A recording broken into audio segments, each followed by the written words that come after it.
হ্যাঁ গো, ঘুম থেকে উঠেছো? হ্যাঁ উঠেছি। উঠে পড়ো, উঠে পড়ো। উঠি। গরম গরম আদা চা নিয়ে চলে এসছি। চলে দাও। এসো, চলে এসো। উঠে পড়ো। তোমার চায়ে একটু মধু দিয়ে দিই, বুঝেছো? হুম। একটু মধু দিয়ে দিই।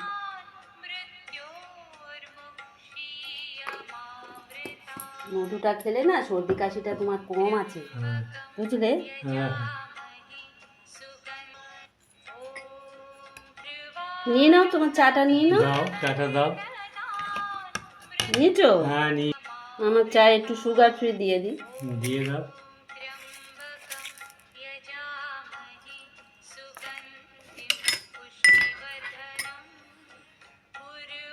কি ভালো লাগছে না সেই সকালবেলা ঠাকুরের গানগুলো? হ্যাঁ চবনপ্রাশটা খেয়েছি, খাও, খেয়ে এবারে শুয়ে পড়ো। আর আমি চাটা খেয়ে দিচ্ছি, ঠিক আছে? ঠিক আছে। খাও, খেয়ে দিয়ে শুয়ে পড়ো। হুম। আর কি করবে? এই গানগুলো শুনলে না সেই মায়ের কথা মনে পড়ে। ছোটবেলায় সব কি সুন্দর এফএমে সব চালিয়ে দিত, সকালবেলা এত ভালো